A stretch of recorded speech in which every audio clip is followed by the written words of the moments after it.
हिंदी में ज्यादा सही रहेगा या आप लोग के लिए इंग्लिश में ज्यादा सही रहेगा? कैसे फ्लेक्सिबल फील करेंगे? सर हिंदी इंग्लिश दोनों ठीक है, जैसे आप। अच्छा ठीक है, चलिए। एक्चुअली एम्बेडेड सिस्टम जो होता है it's a combination of both hardware and software. Okay, तो उसमें हार्डवेयर भी रहता है, सॉफ्टवेयर भी रहता है। सपोज कि एक माइक्रो कंट्रोलर है, उसके अंदर में हम लोग जो प्रोग्राम लिखते हैं माइक्रो कंट्रोलर के अंदर में, that is some sort of thing which is combinedly hardware and software. लेकिन अगर हम लोग पीएचपी की बात करें, जावा की बात करें, या other other software development tool की हम लोग बात करें, जो मार्केट में नॉर्मली आईटी पर्सन जो होते हैं जो यूज करते हैं, तो वो सारे हार्डवेयर से डायरेक्टली इंटरेक्ट नहीं करते हैं। तो वो एप्लीकेशन लेवल के ऊपर में जो यूज किया जाता है या वेब ब्राउजर की इसमें वहां पे यूज होता है। लेकिन एम्बेडेड सिस्टम की जो प्रोग्रामिंग होती है वो प्रोग्रामिंग हम लोग डायरेक्टली आईसी से कम्युनिकेशन के लिए हम लोग यूज करते हैं, या ये कह सकते हैं कि हम लोग डायरेक्टली हार्डवेयर से कम्युनिकेशन के लिए हम लोग इसको यूज करते हैं एम्बेडेड सिस्टम की प्रोग्रामिंग को। तो अगर हम लोग एक कंबाइनली एम्बेडेड सिस्टम को बोले कि एम्बेडेड सिस्टम है क्या चीज, तो it is a combination of both hardware and software tool.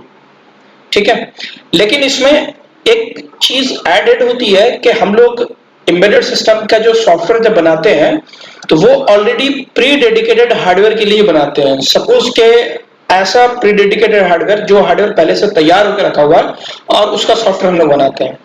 तो एम्बेडेड सिस्टम में जो सॉफ्टवेयर जो होता है वो जो पहले से तैयार हार्डवेयर है उसके लिए हम लोग बनाते हैं। इसका क्या एग्जांपल होगा वो मैं आपको बाद में बताऊंगा। तो प्री डेडिकेटेड का मतलब होता है कि हार्डवेयर प्रोग्रामिंग करने से पहले या तो हमारे ब्रेन में होना चाहिए, या हमने उसका ऑलरेडी स्कीमेटिक या कुछ इस तरह का स्ट्रक्चर उसका तैयार कर रखा है, या हार्डवेयर हमने तैयार कर रखा है। दूसरा ये होता है कि प्रॉपर्टीज ऑफ एम्बेडेड सिस्टम। तो एम्बेडेड सिस्टम की प्रॉपर्टीज ये होती है कि ये प्री डेडिकेटेड होता है, मतलब किसी एक पर्टिकुलर काम के लिए इसको बनाया जाता है, उसका मल्टीपल काम नहीं होता है। दूसरा ये टास्क स्पेसिफिक होता है, मतलब किसी एक स्पेसिफिक टास्क के लिए उसको बनाया जाता है। और ये प्लेटफॉर्म स्पेसिफिक भी होता है, मतलब उसको हम लोग सेम प्रोग्राम को या सेम सॉफ्टवेयर को हम लोग किसी दूसरे प्लेटफॉर्म पे नहीं रन कर सकते हैं। इसका एक सिंपल सा एग्जांपल आप देख सकते हैं कि नॉर्मल लाइफ में हम लोग अगर वीएलसी मीडिया प्लेयर जो कि हम लोग मूवी वगैरह देखने के लिए यूज करते हैं, तो वो ये वीएलसी मीडिया प्लेयर को हम लोग किसी भी लैपटॉप के अंदर में इंस्टॉल कर सकते हैं। आप एचपी में, डेल में, किसी में भी हम लोग उसको इंस्टॉल कर सकते हैं। लेकिन अगर आप एम्बेडेड सिस्टम की बात करें तो कोई एक सॉफ्टवेयर अगर आपने जिस एक पर्टिकुलर सर्किट के लिए बनाया है उसी सर्किट में वो इस्तेमाल हो सकता है। उसको ऐसा नहीं है कि हम लोग इंडिपेंडेंटली किसी भी सर्किट में हम लोग उसको इंस्टॉल कर सकते हैं या किसी भी सर्किट में उस प्रोग्राम को लोग रन कर सकते हैं। That is not going to happen, so that is why it is platform specific. फिर दूसरा ये चीज है कि प्री डेडिकेटेड का मतलब होता है कि hardware should be completed before programming. Task specific means dedicated for specific tasks. Platform specific means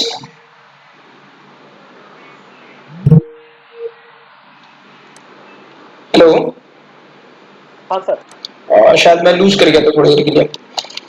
okay, so task specific means कि ये स्पेसिफिकली किसी एक टास्क के लिए बनाया गया। और प्लेटफॉर्म स्पेसिफिक मीन्स कि अगर हमने लेट सपोज कोई भी प्रोग्राम अगर हमने लिखा 8051 माइक्रो कंट्रोलर पे या पीक पे या एवीआर पे या एआरएन पे, इस तरह के कोई भी माइक्रो कंट्रोलर पे अगर हमने कोड लिखा है तो उसका कोड पर्टिकुलरली उसी माइक्रो कंट्रोलर पे रन कर सकता है। अगर आप चाहेंगे कि पिक माइक्रो कंट्रोलर का कोड आप एआरएम के किसी कंट्रोलर पे आप चला ले तो वो नहीं चलेगा।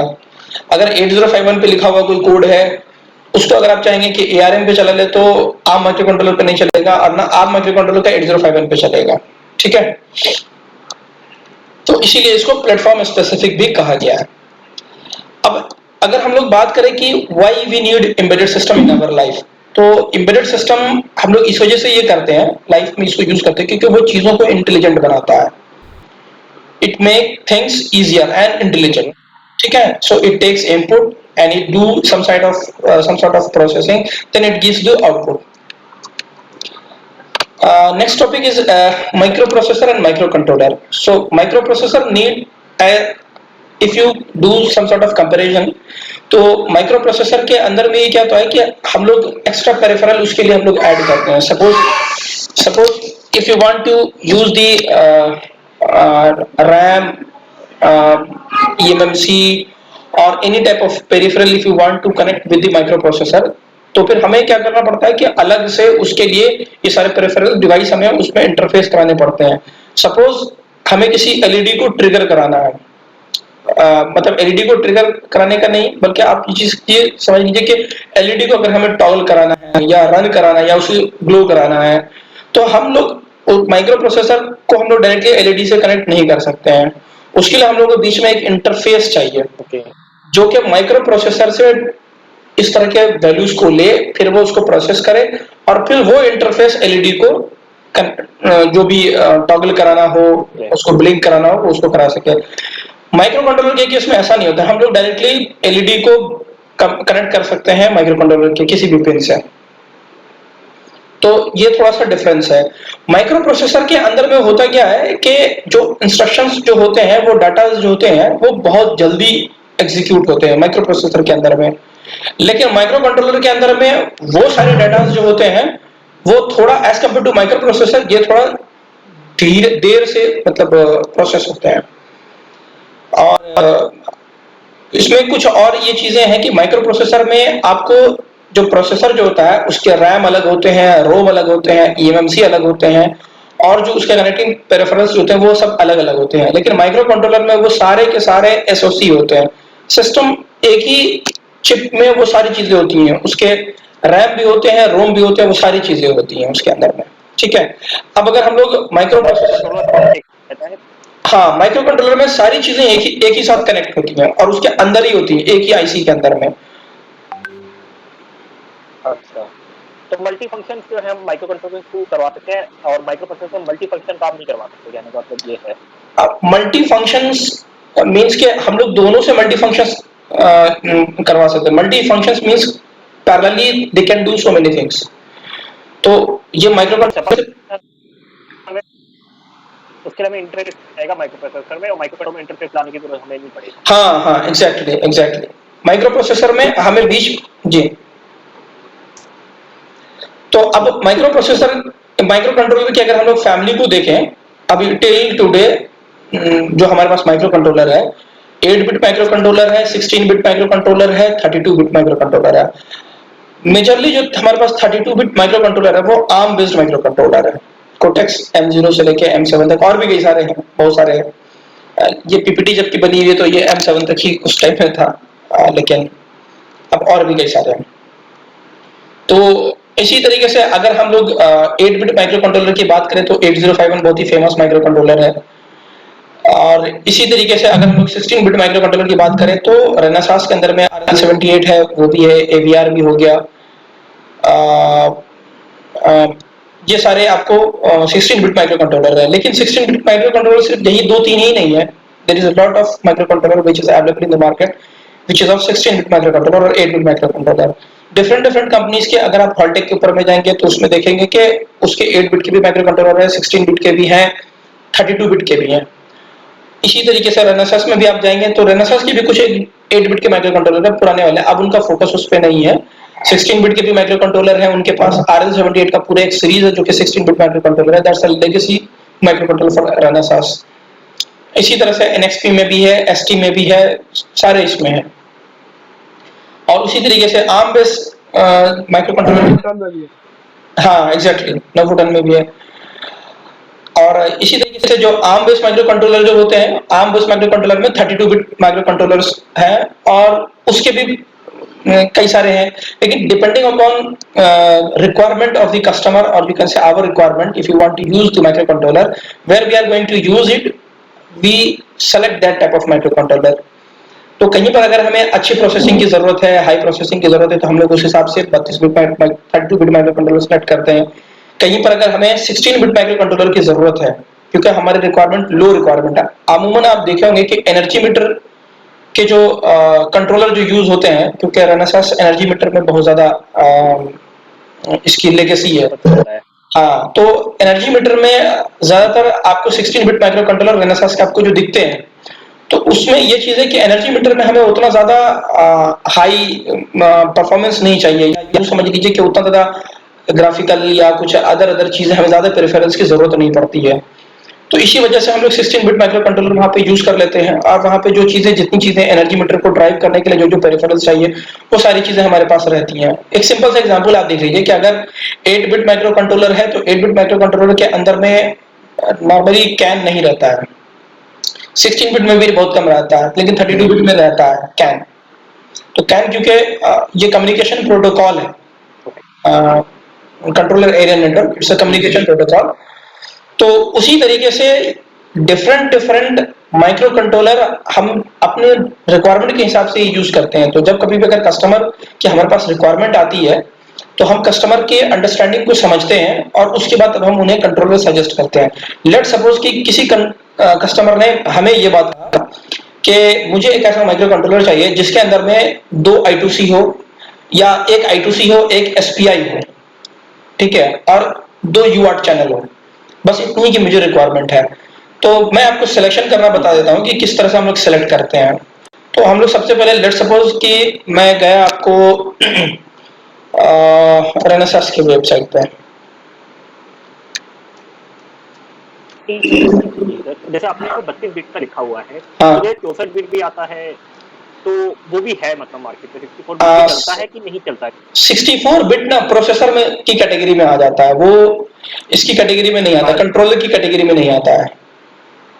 और जैसे ये अपना है, जैसे आपने 32 बिट लिखा हुआ, तो ये आर्म बेस लिखा हुआ है आपने, तो ये हर कंपनी के पास होगा। रेनेसास के पास भी 32 बिट होगा, आपका टीआई के पास भी होगा, फिर इन्फिनियन, एनएक्स सभी के पास होंगे 32 जी जी जी, यहाँ देखिए, नहीं रहते हैं इनके पास। जी जी, जैसे रेनेसास के मैंने वेबसाइट ओपन किया, रेनेसास के होम पेज पे, और किसी के पास अवेलेबल होता है।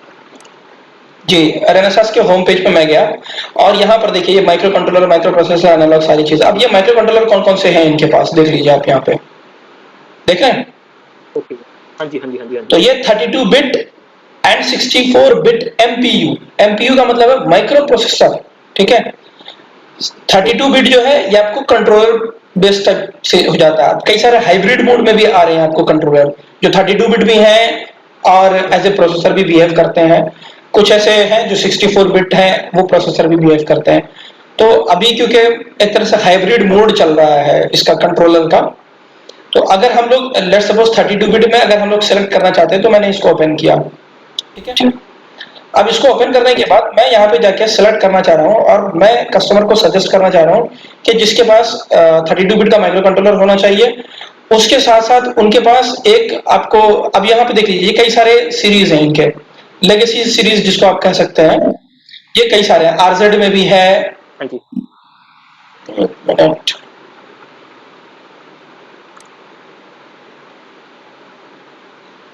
ये आरजेड सीरीज ओपन हो गया, ठीक है। लेकिन ये जैसे आरए है, तो ये आरए भी जो है आपको, इसका ये 32 बिट माइक्रो कंट्रोलर है, ठीक है। आरएक्स भी है, ये आपको 32 बिट है, लेकिन ये ज्यादातर ऑटोमोटिव के लिए यूज होता है, तो अभी हम लोग इसको नहीं देखते हैं। आरए एक सिंपल सा माइक्रो कंट्रोलर है, सिंपल सा नहीं बल्कि ये मतलब अच्छा माइक्रो कंट्रोलर है, इसमें भी कई सारे ये हैं। तो अगर आप ये देखेंगे तो आरए के ये सारे पोर्टफोलियोज हैं कि इतने सारे तरीके के, RA6, RA4, RA2, RA1, इस तरह से कई सारी इसकी सीरीज हैं। अब यहाँ पे हम आते हैं इसके सिलेक्शंस पे, ये इसका सिलेक्शन है। ये इस तरह से लगभग सारी कंपनीज, अगर आप एनएक्सपी की वेबसाइट पे भी जाएंगे तो वहां पे भी आपको इस तरह का कुछ सिलेक्शन मिलेगा कि आपको कितना फ्लैश चाहिए उसके अंदर में, कितना ये चाहिए, कौन सा आर्म चाहिए। Let suppose arm cortex M4 आपको चाहिए, तो ये सारी चीजें आपको वहां पे मिल जाएंगी। अब अगर हमें सिलेक्शन करना है, तो सिलेक्शन करने के लिए हम लोगों को ये चीज का रखना है कि अगर कस्टमर की ये रिक्वायरमेंट होती है कि हमें उसका कॉस्ट कम से कम पड़ना चाहिए, तो अमूमन जो कस्टमर जो होते हैं उनके कॉस्ट के लिए हम लोग क्या करते हैं कि उनकी जो प्रोग्राम मेमोरी जो होती है वो कम लेनी चाहिए। इस पे फ्लैश मेमोरी के ऊपर में जो रेट जो होता है माइक्रो कंट्रोलर का वो ज्यादा बढ़ता है, ठीक है। तो सपोज कि अगर हम सबसे मिनिमम वाले माइक्रो कंट्रोलर पे 16 के बी फ्लैश के ऊपर में हम ले आ रहे हैं, फ्लैश टू बी रैम इतना हो गया, ठीक है, लीड काउंट इतना हो गया। अब ये सारी मैं आपको बाद में धीरे धीरे बताऊंगा। ये आईओ पोर्ट्स हो गया, आईओ पोर्ट्स का मतलब होता है इनपुट आउटपुट पोर्ट्स। वो क्या होते हैं वो मैं आपको बताऊंगा, ठीक है। मैं अभी बस आपको एक सिलेक्शन करना बता रहा हूँ कि किस तरह से हम लोग सिलेक्ट कर सकते हैं।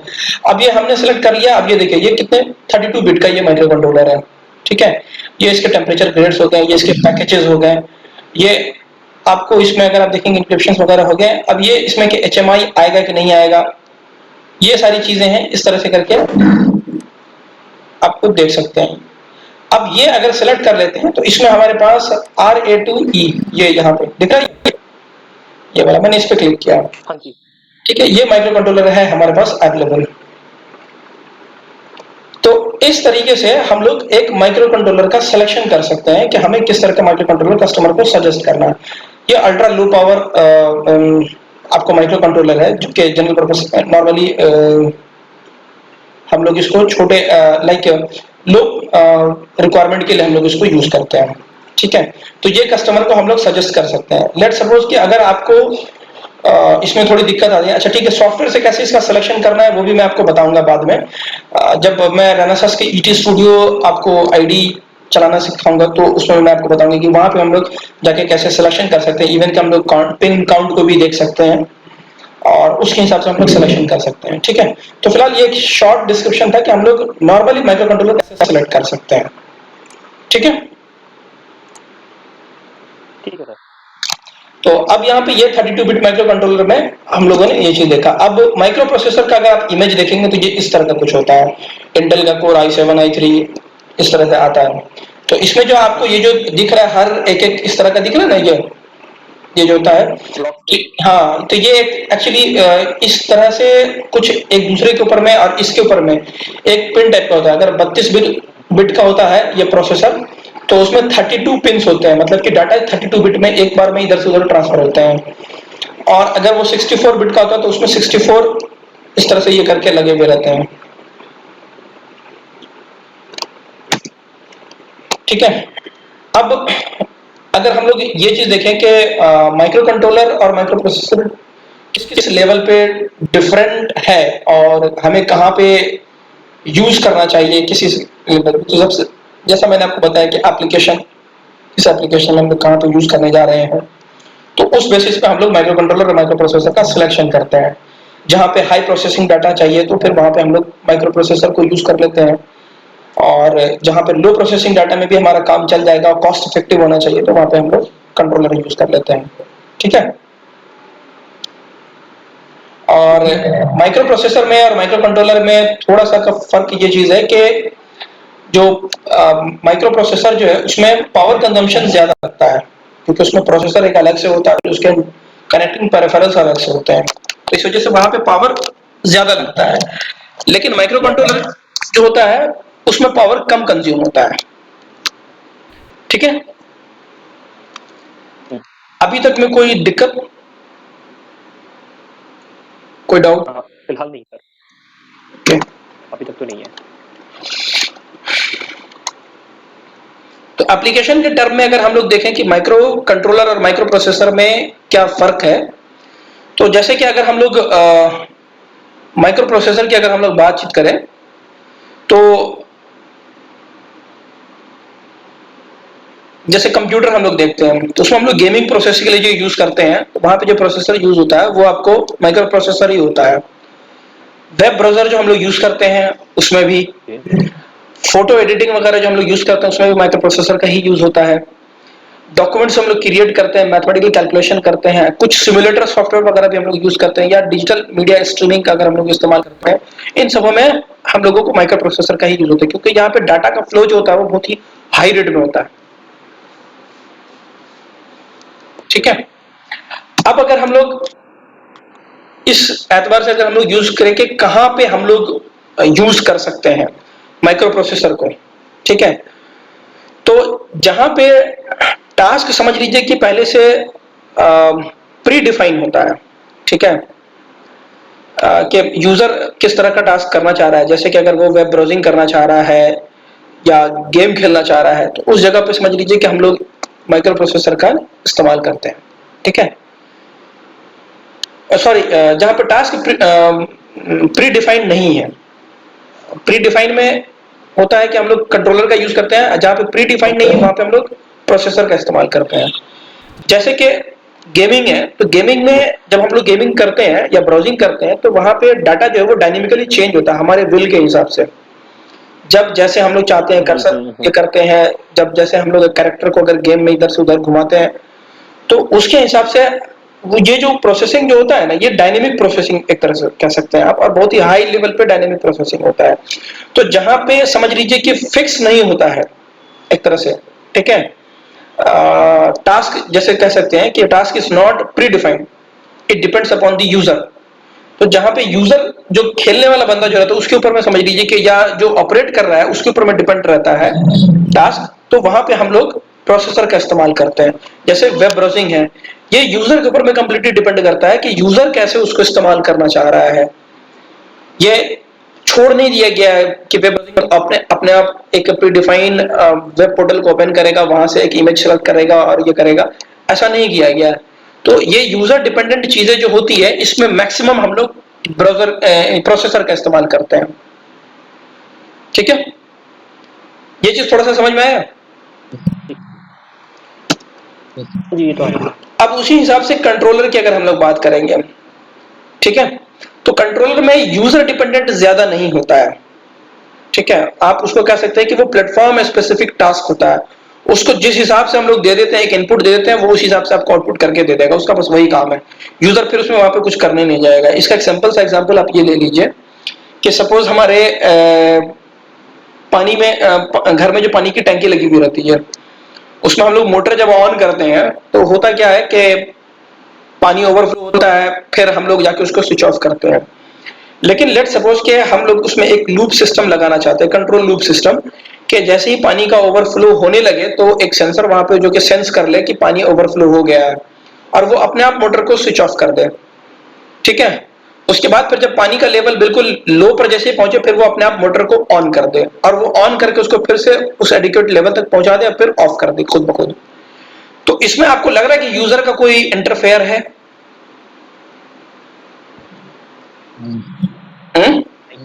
किसी इंसान का कोई इंटरफेयर नहीं है। एक बार हमने उस टास्क को स्पेसिफाइड कर दिया कंट्रोलर के जरिए, उसका एक बोर्ड बना दिया, ऑपरेशन बोर्ड बना दिया, ऑपरेशनल बोर्ड को हमने मोटर के साथ कनेक्ट कर दिया, टैंकी में उसका हमने सेंसर लगा दिया, अब उसके बाद फिर हमें छोड़ देना है, हमें कुछ करना ही नहीं है। तो this is not user dependent. ठीक है, और अगर किसी जगह पे हम लोग प्रोसेसर कंट्रोलर यूज भी कर रहे हैं तो वो यूजर के एक स्पेसिफिक टास्क के लिए ही है, उससे ज्यादा उसका काम नहीं है। मतलब यूजर को बताया जाएगा कि इसी 4 ऑप्शन में से कोई एक ऑप्शन चूज कीजिए, और उसके हिसाब से फिर प्रोसेस कर देगा। एक स्पेसिफिक प्रोसेस है, पहले से प्री डिफाइन किया हुआ है, तो वो कंट्रोलर के जरिए होता है। ठीक है, उसका आप एग्जाम्पल अगर देखेंगे तो जैसे प्रिंटर है, तो प्रिंटर में भी हम लोग क्या करते हैं कि इसका एक स्पेसिफिक टास्क होता है कि वो सिर्फ प्रिंट ही करता है, पेपर को प्रिंट करेगा, या डिजिटल मल्टीमीटर हो गया, या एटीएम मशीन हो गई। तो ये सब क्या करते हैं, इनका एक स्पेसिफिक टास्क दिया गया है, उसी टास्क के हिसाब से ये ऑपरेट करते हैं। हाँ, लेकिन प्रिंटर तो हमारे पिक्चर ऊपर नीचे होते रहते हैं, तो उससे फर्क नहीं पड़ता है। क्या क्या प्रिंटर? प्रिंटर में जब हम प्रिंट निकालते हैं तो हम अपना पिक्सल्स जो है ऊपर नीचे करते रहते हैं ना, कभी हाई प्रिंट वाला कोई पिक्चर निकाल रहे हैं, कभी लो प्रिंट वाला पिक्चर निकाले, तो उससे फर्क नहीं पड़ता है माइक्रो कंट्रोलर के ऑपरेशंस के ऊपर। वो ऑलरेडी उसके लिए जो पिक्सल्स हम लोग वहां पे सेट करते हैं ना, लेट सपोज अगर हम लोग कलर उसमें सेंड करते हैं, कलर का लेट सपोज हमने कमांड सेंड किया कि हमने आरजीबी में सिलेक्शन किया, ठीक है, तो आरजीबी के जिस इस पर हम लोग उसका सिलेक्शन करते हैं, और जैसे हम लोग उसको सिग्नल वहां पे सेंड करते हैं, उससे पहले आरजीबी के डिफरेंट डिफरेंट पैरामीटर्स उस कंट्रोलर के अंदर में मतलब बाय डिफॉल्ट हमने सेट कर रखे हैं कि जब ये सिग्नल जाएगा तो इसका ये मतलब होगा, ये कलर वहां पर से निकलना है। हाँ, और उसमें एक्चुअली प्रिंटर के अंदर में अगर हम लोग देखेंगे तो उसमें एक मैकेनिज्म होता है कि कलर के आरजीबी मतलब रेड ग्रीन ब्लू, ठीक है, ये, ग्रीन ब्लू। हाँ, आरजीबी, ठीक है, इन्हीं 3 कॉम्बिनेशन से फिर डिफरेंट कलर्स बनते हैं। तो इसी 3 का चैम्बर उसके अंदर में बना हुआ होता है।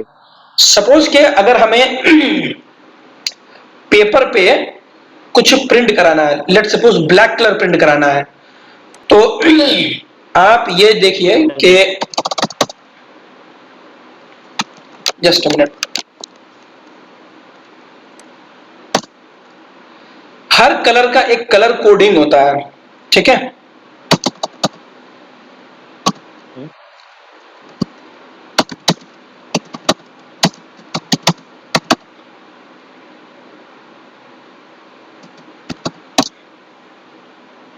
देखिए जैसे ही अगर मैंने ब्लैक कहा तो ब्लैक की जगह पे वो क्या करता है 000 ये कमांड भेजता है, ठीक है। तो कमांड 000 कमांड भेजने का मतलब ये हो गया कि वहां पे जो जो बिट जो ट्रांसफर होगा उसके अंदर में 0 वैल्यूज होती है। रेड अगर भेजेगा तो उसमें एफ एफ और ये इतना बार ये 0 भेजेगा। उसी तरीके से व्हाइट का मतलब होता है वो सारा एफ एफ एफ भेजेगा, मतलब 255 255 255। ये 3 टाइप्स ऑफ, अब इसी के कलर कॉम्बिनेशन में होकर कई सारे कॉम्बिनेशन बनते हैं। व्हाइट आपको red, R G B, red, green और ब्लू, इन्हीं तीनों को मिला के अलग अलग कलर्स बनते हैं। तो जब हम प्रिंटर में कमांड देते हैं तो प्रिंटर में कमांड देने के बाद वो करते क्या है कि उस कमांड को लेकर उसके हिसाब से जो कोड भेजा जाता है, जैसे एफ एफ भेजा गया तो एफ एफ भेजा गया तो वो उसके हिसाब से वहां पर से पर्टिकुलर कोड को उतने लेवल पे समझ लीजिए कि कलर को जो होता है पेपर पे वहां पे उस मिक्सचर के साथ वहां पे सेंड करते हैं। जैसे कि आपको भी पता होगा कि अगर हम लोग आरजीबी तीनों कलर को अगर मिलाते हैं, जैसे आप इमेज देख लीजिए, ये थोड़ा ज्यादा समझ में आ जाता हो सकता है यहाँ पे।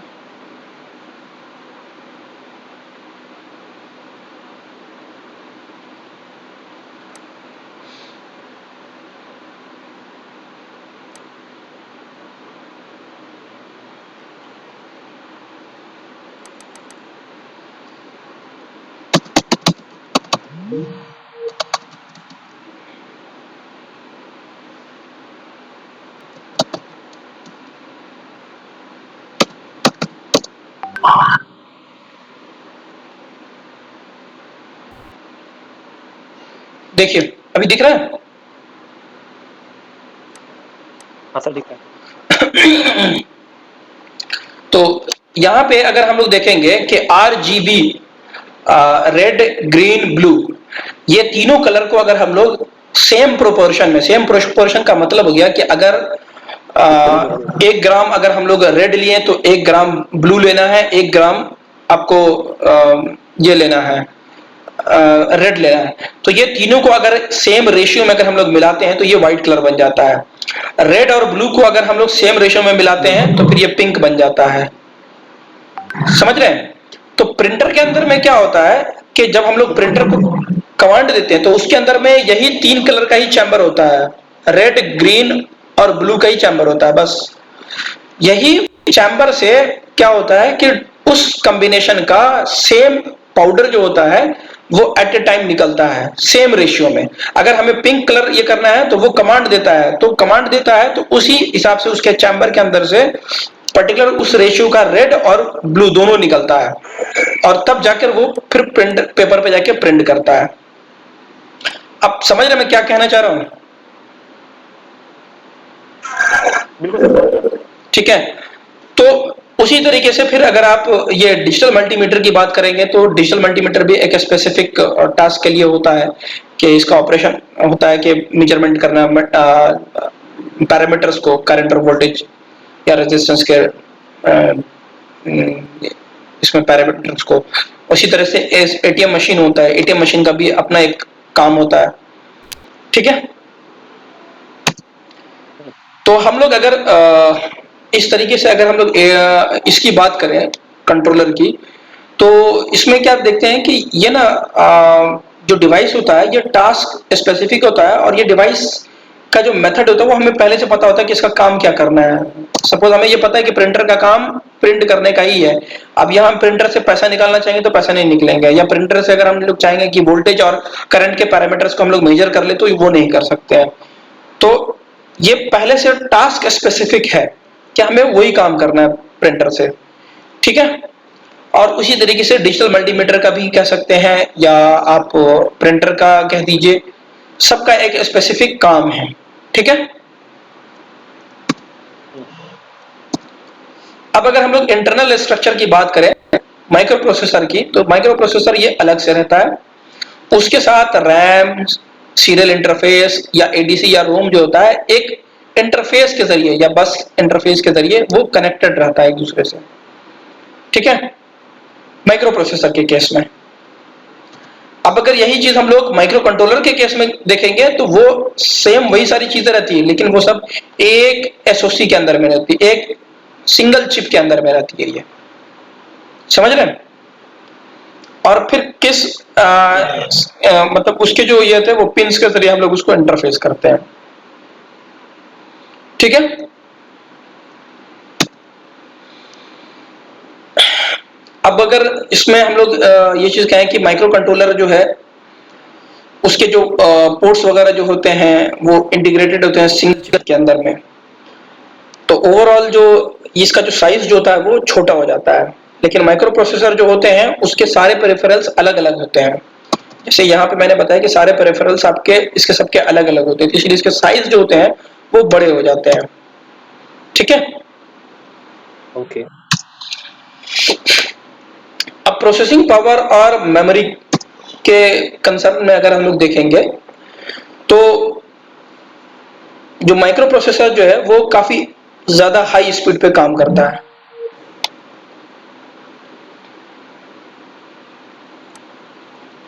हेलो। हाँ जी बोलिए, सुनाई दे रहा है। तो अब माइक्रो प्रोसेसर जो होता है वो काफी ज्यादा हाई स्पीड पे काम करता है, इसमें आपको रैम वगैरह भी होता है, रोम होता है और कुछ पेरिफेरल्स होता है, कुछ इंटरफेस होते हैं। नॉर्मली जैसे कि इंटरफेस अगर यूएसबी इंटरफेस जिसको कह सकते हैं या ईथरनेट इंटरफेस कह सकते हैं, इस तरह से। माइक्रो कंट्रोलर के अंदर में जो आपकी जो फ्रीक्वेंसी जो होती है वो आपको 1 मेगाहर्ट्ज से लेकर 300 मेगाहर्ट्ज तक होती है, इसके 1 गीगाहर्ट्ज से लेकर 400 गीगाहर्ट्ज तक नॉर्मली होती है। तो मेगाहर्ट्ज में और गीगाहर्ट्ज में बहुत का फर्क है, देख रहे हैं? तो ऑपरेटिंग जो क्लॉक रेट होता है इसका, क्लॉक रेट जो होता है इसका वो 1 गीगाहर्ट्ज से लेके 4 गीगाहर्ट्ज तक होता है, और इसका क्लॉक रेट जो होता है वो 1 मेगाहर्ट्ज से लेके 300 मेगाहर्ट्ज तक होता है। तो as compare to clock rate क्या हुआ? क्लॉक रेट का मतलब यही होता है, क्लॉक रेट का मतलब यही हो रहा है कि कितनी जल्दी वो फास्ट ऑपरेशन करेगा अपने जो उसको दिए गए हैं। क्लॉक रेट का मतलब क्या होता है वैसे? यही होता है कि कुछ और? हाँ हाँ, एक मिनट बताता हूँ मैं। एक्चुअली होता क्या है कि अगर हम लोग इसकी बात करें, जस्ट सॉरी, सपोज जैसे कि मेगा हर्ट्ज में, और ये फ्रीक्वेंसी है एक्चुअली, ठीक है, जिसको क्लॉक रेट बोलते हैं। तो क्लॉक रेट जो जाता है प्रोसेसर के अंदर में या कंट्रोलर के अंदर में, तो वो इस तरह का कुछ सिग्नल आपको बनाता है। ये इस तरह से समझ लीजिए, ऐसे ऐसे ऐसे, इस तरह से आपको साइनसॉइडल सिग्नल, ये सॉरी स्क्वायर वेव सिग्नल बनाता है, ठीक है। ये इसका इस तरह से रहता है। तो इस तरह से करके ना टोटल ये हम एक अज्यूम करते हैं कि 12 क्लॉक पल्स जब होता है तो 12 क्लॉक पल्स कंट्रोलर के अंदर में is equal to 1 machine cycle होता है। अब ये मशीन साइकिल क्या होगा? Clock pulse equal 1 machine cycle. To 1 machine cycle. हाँ, तो इस तरह से, जैसे मशीन मतलब हाँ हाँ वही बता रहे, इस तरह से 12 क्लॉक पल्स जब जाता है तो 1 मशीन साइकिल का मतलब ये कि ये एक बिट के इंस्ट्रक्शन को एग्जीक्यूट कर देगा। मैं अभी आपको ये रफली बता रहा हूँ, ठीक है। हम लोग इसको बिल्कुल ब्रीफ में पढ़ेंगे जब हम लोग आगे और पढ़ेंगे, तो अभी क्योंकि आपने क्वेश्चन पूछा तो इसलिए मैं इसको थोड़ा सा एलिब्रेट कर रहा हूँ। तो मुझे ये चीज क्या है? हेलो, मैं कह रहा हूँ सर एक बेसिक समझ में आ गया क्या है ये। हाँ हाँ, तो मशीन साइकिल का मतलब क्या होता है कि एक मशीन साइकिल में वो एक बिट के इंस्ट्रक्शन को एग्जीक्यूट करता है। तो अब अगर आप ये चीज देखिएगा कि ये अगर कंट्रोलर की हम लोग बात करें तो 1 मेगाहर्ट्ज है, ठीक है। ये 1 मेगाहर्ट्ज का कंट्रोलर है अगर, तो 1 मेगाहर्ट्ज की फ्रीक्वेंसी पे मतलब एक सपोज कि ये यहां से यहां तक 12 क्लॉक पल्स यहाँ कुछ ऐसा यहां तक में कंप्लीट होता है, उस 12 क्लॉक पल्स को 1 मिली सेकेंड लगता है। मैं अज्यूम करके चलता हूं, हालांकि माइक्रो में लगता है लेकिन ये 1 मिली सेकेंड लगता है, लेट सपोज। लेकिन अगर हम लोग 1 गीगाहर्ट्ज फ्रीक्वेंसी की अगर बात करें तो गीगाहर्ट्ज फ्रीक्वेंसी मतलब कि ये बहुत जल्दी जल्दी और जल्दी जल्दी जल्दी जल्दी जल्दी जल्दी आएगा, और 1 मिली सेकेंड के अंदर में आपको ऐसा ऐसा कई सारा फ्रीक्वेंसी आ जाएगा, ठीक है। मतलब 100 से भी ज्यादा आ जाएगा आपको इस तरह से फ्रीक्वेंसी 1 मिली सेकेंड के अंदर। तो जैसा कि ये बताया था कि 1 machine cycle is equal to 12 clock pulse, तो इसी तरीके से ऐसे ऐसे होकर 12 क्लॉक पल्स जब आ जाता है तो वो वन मशीन साइकिल होता है। तो ये मेगाहर्ट्ज के केस में हम मान के चल रहे हैं। लेकिन अगर हम इसी को गीगाहर्ट्ज में मान के चलेंगे तो गीगाहर्ट्ज में मतलब ये चीज हो गया कि यही सेम इसी तरह की जो फ्रीक्वेंसी जो है वो बहुत जल्दी, ये 12 क्लॉक पल्स होने में इसको मतलब बहुत जल्दी जल्दी आ जाएगी ये, ऐसे ऐसे ऐसे ऐसे। और इसको यहाँ पे अगर 1 मिली सेकंड लगा है तो इसको समझ लीजिए कि 1 माइक्रो सेकंड लगेगा। समझ रहे हैं? तो मैं एक एग्जांपल के तौर पे दे रहा हूं। तो यूं समझ लीजिए कि 12 क्लॉक पल्स में यहाँ पे अगर हम लोग मान के चल रहे हैं कि 12 क्लॉक पल्स में यहाँ पे 1 मशीन साइकिल होता है और इस 1 मशीन साइकिल में एक इंस्ट्रक्शन एग्जीक्यूट हो जाता है। तो अगर माइक्रो प्रोसेसर के अंदर में हम देखेंगे तो 100 इंस्ट्रक्शन जब एग्जीक्यूट होगा तो माइक्रो कंट्रोलर में एक इंस्ट्रक्शन उस वक्त में एग्जीक्यूट होगा। समझ रहे हैं आप डिफरेंस? समझ रहा हूँ सर। हाँ, क्योंकि तो जो बेसिकली जो फ्रीक्वेंसी जिसको हम लोग अभी यहाँ पे डिस्कस कर रहे थे कि ये क्लॉक रेट होता क्या चीज है, तो एक्चुअली क्लॉक रेट जो होता है ना, ये हर प्रोसेसर और कंट्रोलर के अंदर में बाय डिफॉल्ट दिया जाता है। इसी क्लॉक रेट से हमारा प्रोसेसर जो होता है और कंट्रोलर जो होता है वो ये डिसाइड करता है कि हमको एक इंस्ट्रक्शन को कितने देर में एग्जीक्यूट करना है। ठीक है? ओके ओके ठीक है। तो हम लोग अगर हम लोग ये चीज बात करें कि अगर माइक्रो कंट्रोलर की बात करें तो अच्छा ये हो चुका था। माइक्रो प्रोसेसर में, हाँ, या माइक्रो प्रोसेसर में 1 गीगाहर्ट्ज से लेकर 4 गीगाहर्ट्ज तक की ऑपरेटिंग फ्रीक्वेंसी है और यहाँ पे 1 मेगाहर्ट्ज से लेकर 300 मेगाहर्ट्ज तक की है। ठीक है? और यहाँ पे आपको 256 केबी तक भी फ्लैश रहता है। और आप अगर रोम की बात करें तो वो 32 बिट होता है। और भी कई सारे होते हैं, इसमें कुछ पेरिफेरल्स होते हैं जैसे I2C, UART, SPI, CAN, ये सारे होते हैं और इंटरफेस वगैरह भी कुछ होते हैं। ठीक है? तो अभी के डेट में अगर अगर हम लोग देखें माइक्रो प्रोसेसर तो 32 बिट में भी होता है, 64 बिट में भी होता है। ठीक है? और 32 बिट माइक्रो प्रोसेसर जो होता है वो 32 बिट के बाइनरी डाटा को एक टाइम में हैंडल कर सकता है। जैसे मैंने आपको बताया नहीं था शुरू में ही कि जो प्रोसेसर की जो इमेज जो मैंने आपको दिखाई थी, अगर आप देखेंगे यहाँ पे ये कि इसमें 32 बिट मतलब 32 पिन्स होते हैं, जिसका मतलब वो 32 बिट है और वो एक बार में आपको 32 बिट इसके इंस्ट्रक्शंस को एग्जीक्यूट कर सकता है। और अगर वो 64 है तो इस तरह से वो 64 पिन्स 64 बिट के डाटा को हैंडल कर सकता है। ठीक है? तो अब इन केस ऑफ 64 बिट, जैसा हमने आपको बताया कि सारे जो उसके जो एड्रेस बसेस होते हैं और वो सारे एड्रेस बस के जरिए एक दूसरे से कनेक्टेड होते हैं और उसी तरीके से 32 बिट में भी होते हैं। ठीक है? तो वो हम लोग देखेंगे एड्रेस बस किसको बोलते हैं, डाटा बस किसको बोलते हैं, तो वो आपको आगे जब हम लोग डाटा शीट को डिस्कस करेंगे तो उसमें हम लोग इन चीजों को ज्यादा एलेबोरेट करके समझेंगे। ठीक है? और अभी आजकल के अगर माइक्रो कंट्रोलर की हम लोग बात करें तो 8 बिट, 16 बिट और 32 बिट माइक्रो कंट्रोलर्स अवेलेबल है मार्केट के अंदर में। ठीक है? तो इससे अगर हम लोग एक रिजल्ट निकाले तो जो amount of data handle by microprocessor in a single cycle is higher, मतलब एक सिंगल साइकिल में जो amount of data microprocessor के जरिए जो हैंडल किया जाता है वो बहुत ज्यादा हाई होता है। ठीक है? और वही माइक्रो कंट्रोलर की अगर हम लोग बात करें तो वो लेस होता है। ठीक है? पावर कंजम्पशन और कॉस्ट की बात करें तो माइक्रो प्रोसेसर जो होता है वो ज्यादा कॉस्ट होता है। ठीक है? और इसमें हाई पावर भी कंज्यूम होता है, ये दोनों चीजें होती है, लेकिन उसमें एग्जीक्यूशन बहुत फास्ट होता है। ठीक है? यूज केस क्या है उसके हिसाब से हाँ, माइक्रो, जी जी, ठीक है। और माइक्रो कंट्रोलर के केस में अगर हम लोग देखें तो जो कॉस्ट जो होता है उसका कम होता है और लो पावर कंजम्पशन होता है एक तरह से एज कंपेयर टू रैम, ये प्रोसेसर। ठीक है?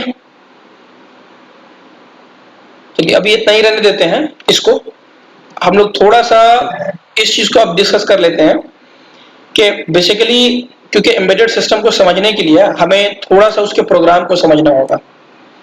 ठीक है? तो नॉर्मली अगर हम लोग देखेंगे एम्बेडेड सिस्टम की अगर हम लोग बात करें तो जस्ट मिनट,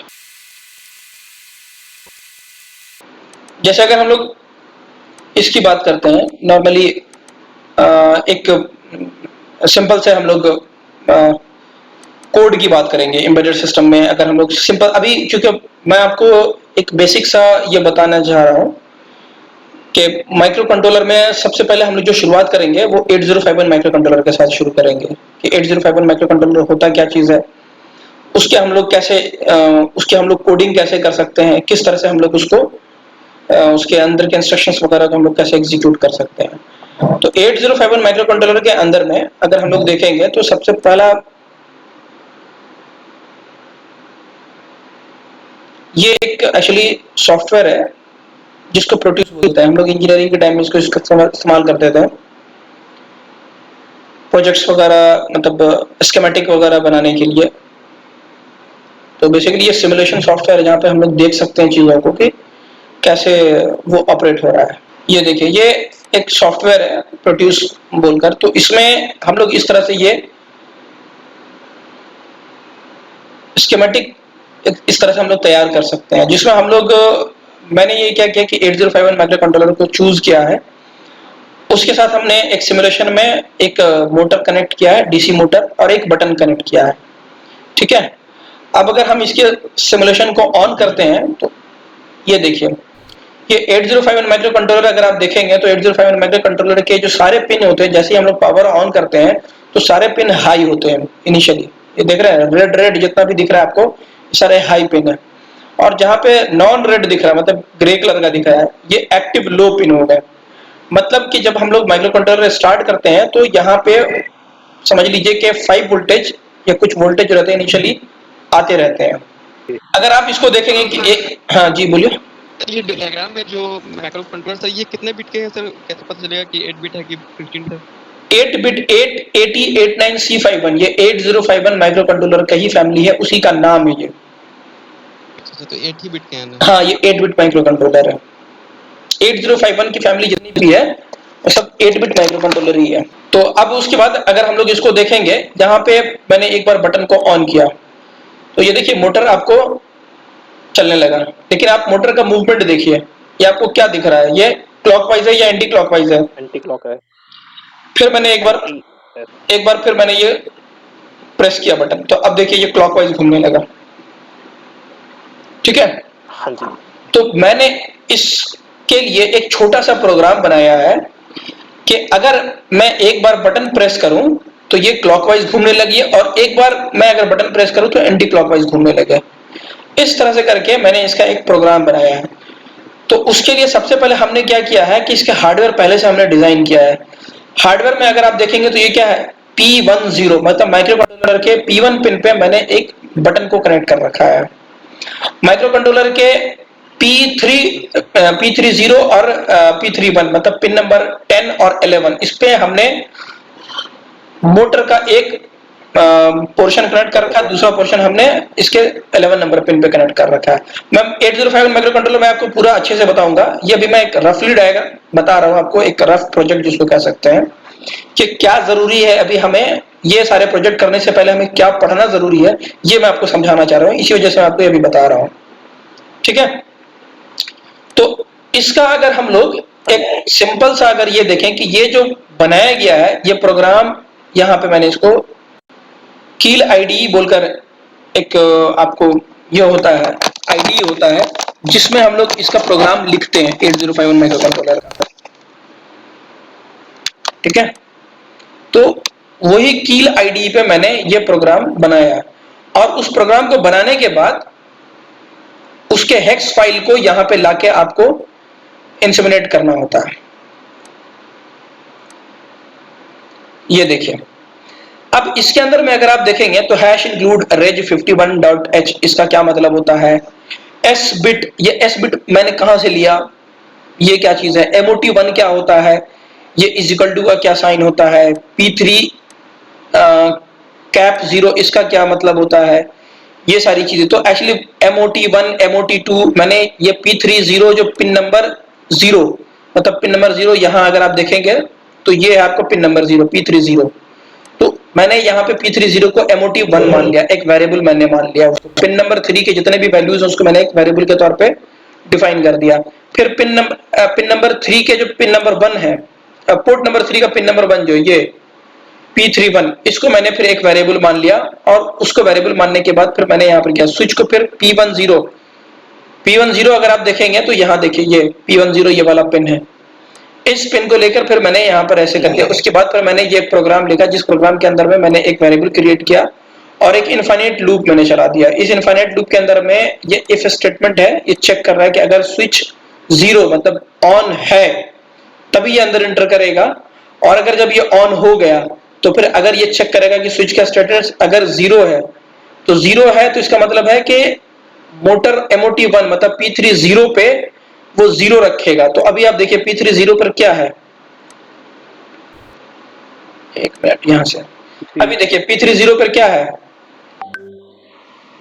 अभी एक तरह से कुछ भी नहीं हो रहा है। अब यहाँ पे अगर हम लोग ये चीज गए तो P30 पे क्या है, ये ग्रे हो गया, देख रहे हैं हाँ। ये ग्रे हो गया, मतलब हमने इसको लो कर दिया है, मतलब यहाँ पे अभी वोल्टेज नहीं दे रहे हैं, तो वोल्टेज इधर से आ रहा है ऐसे होते हुए फिर इधर से इधर होकर ये हो जा रहा है, तो ये मोटर घूम रहा है इस तरह से करके। तो वही प्रोग्राम के अंदर में मैंने फिर उसे इस तरह से बनाया है कि अगर ये स्विच 0 रहा, 0 कंडीशन में, तो हम क्या करेंगे कि मोटर को ये वाला इसको एक को 0 कर देंगे और एक को 1 कर देंगे, मतलब एक को हाई कर देंगे एक को लो कर देंगे, इसको हाई कर देंगे इसको लो कर देंगे। ये प्रोग्राम कैसे लिखा जाएगा, ठीक है, ये प्रोग्राम क्योंकि अभी आपको पल्ले नहीं पड़ रहा होगा, क्योंकि आपका प्रोग्रामिंग बैकग्राउंड नहीं होने की वजह से आपको ये पल्ले नहीं पड़ रहा है। तो इस प्रोग्राम को समझने के लिए आपको पहले ना थोड़ा सा सी लैंग्वेज पढ़ना पड़ेगा। आप समझ रहे हैं? ठीक है। हाँ, तो मेरी अभी फर्स्ट प्रायोरिटी रहेगी कि ये प्रोग्राम, इस तरह से फिर कई सारे प्रोग्राम्स हैं। अगर हम लोग अलग अलग प्रोजेक्ट को अगर हम लोग चूज करेंगे यहाँ पे, तो इसी तरीके से हर प्रोग्राम के हर एक प्रोजेक्ट का अपना अपना एक उसका यूं समझ लीजिए कि ये है, जस्ट अ मिनट। मेरा ये कहना है कि इस तरह के प्रोग्राम्स के लिए आपको क्या है, थोड़ा सा सी को पढ़ना पड़ेगा, ठीक है। तो हमारी अभी कोशिश ये रहेगी कि सी लैंग्वेज को हम लोग थोड़ा सा ब्रश अप कर लें ताकि हम इस तरह का कुछ कोड्स बना सकें, ठीक है। और जब हमारे पास एक नॉलेज इस टाइप की आ जाएगी कि हम सी लैंग्वेज में थोड़ा सा प्रोग्राम को हम लोग समझने लगेंगे, प्रोग्राम की बेसिक अंडरस्टैंडिंग हो जाएगी हमें, तो जो हमारे पास बंच ऑफ कोड्स जो लिखे हुए रहेंगे या फिर किसी कस्टमर साइड पे हमें कुछ डेमो वगैरह देना होगा तो वो हम आसानी से दे सकते हैं अगर हम प्रोग्राम के फ्लो को समझ लेंगे तो, ठीक है। ठीक है, तो ये सेकंड, हालांकि इसकी बुक भी आती है अमेज़न वगैरह पे। क्या हुआ? इसका लिंक शेयर कर देना अगर आप, सर कोई लिंक हाँ, लिंक तो में हो जाएगी कि मतलब भाई, ठीक है, मैं लिंक आप लोगों को ग्रुप पे शेयर कर दूंगा, ठीक है। और वैसे एक ये भी है, गूगल ड्राइव भी है, जिस गूगल ड्राइव पे मैंने प्रोड्यूस का, कील का, इन सबों का जो सॉफ्टवेयर जो है वो मैंने शेयर कर रखा है, तो आप उस सॉफ्टवेयर लिंक पे, उस ड्राइव में जाके आप उस लिंक से जाके चीजों को डाउनलोड कर सकते हैं, ठीक है। तो इस बुक को थोड़ा सा नेक्स्ट टाइम में, जी जी बताइए। तो हमें क्या पढ़ना रहेगा सर नेक्स्ट टाइम? हाँ, क्लास में हमें क्या पढ़ के आना रहेगा थोड़ा सा, मतलब नेक्स्ट टाइम से ना आप थोड़ा सा सी के प्रिंटफ ये वाला जो है ना, हाँ, ये चैप्टर 2 से आप थोड़ा पढ़ के आ जाइएगा, एलिमेंट ऑफ सी, हाँ, एलिमेंट्स ऑफ सी, ठीक है सर। चैप्टर 2 जिसमें आइडेंटिफायर, डाटा टाइप, न्यूमेरिक्स ये सारे हैं आपको, इसको आप बस थोड़ा सा पढ़ लीजिएगा, हम लोग इसको डिस्कस करेंगे और इसके प्रोग्राम को हम लोग बेसिकली बनाने की कोशिश करेंगे, ठीक है। इनपुट आउटपुट इन सी, ठीक है, ठीक है। तो आज के लिए हम लोग इतना ही रहने देते हैं।